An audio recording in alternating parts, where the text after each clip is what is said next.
wani bawan Allah da ya kiyaye amana akan wani abu, ana ba da abun nan kissa ce ta riga ta faru. Ya samu yana cikin irin matsanancin talaucin nan, talauci fa irin na ƙarshen nan, kullun yawa yi gari sai ya nemo abin da za a ci a ranar, wataran a samu wataran ba a samu. Wai yana da yaransa guda biyu mata yan ƙanana, aka kai aka kuma wataran yara suka fashe da kuka, rana ta yi ba abin da suka karya kuma ga rana ta daga. Mace ta ce kai fa ka fita ka je ka nemo cikin falalan Allah. Ya ce to, ya shiga masallaci ya raka a biyu haka kafin azhar ya zo ya addu'a ya komai, ya ce Allah ka bani halal, ya fita ji. Da yake Allah na son ya jarraba wannan bawan, sai ya sinci wata jaka cike da dirhami kamar ka ce 1000. Sai ya koma da matan shi cikin murna, ai na samu kuɗi. Kaga ya roƙi Allah ya bashi mene? Ya bashi halas, kuma ya bashi cikin falalan shi. Ya kuma fita nema ya nemi kwadugu a hanyar, sai Allah ya bashi wannan jakan. Ba sai ya je gida ya ci ba? A'a, sai yana zuwa ya ce wa matan shi kinji gashi. Ta ce ina ka samu? Ya ce ai kinji. Ta ce a, ta ɓata rai, ta ce wallahi ba za mu ci haram ba. Mu gidanmu mun alƙawari tun ran da muka yi aure da kai ba za mu shigo da kwabo ɗaya na haram a gidan nan ba. Saboda haka alƙawarin namu za mu yadda Allah ya azata mu ta halal ne. Don haka nan ka mai da shi, ka je ka nemi masu shi ka basu. Ya ce kin yi gaskiya. Ya fita je, yana zuwa wajen gari ko wajen kasuwa sai ya ji wani yana cewa wane ne ya tsinci kaza ya ku jama'a, wata jaka da kuɗi. Sai ce ni ne. Sai ce amma ka gaya min menene a cikin jakan kafin baka. Ya ce kuɗi ne. Nawa ne kuɗin? Ya ce dirhami 1000 ne. Ya ce gaskiya ne. Ya ɗauki dirhami 1000 ya bashi. Ya ce ga ta lallai ni na tsinta.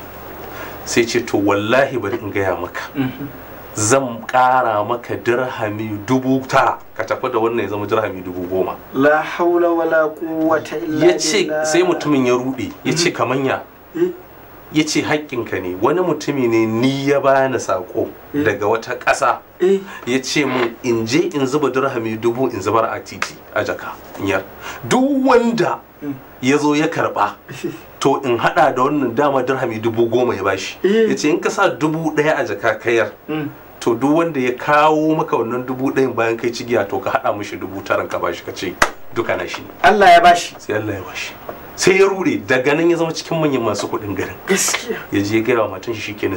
To wannan abin da zaka duba ka gane, kada mutum ya taba tunanin wai Allah na bashi arziki ne albarkacin cuta da ha'inci da yamuwa nan da kamuwa nan, kamar yadda da yawa tunanin mutanen mai.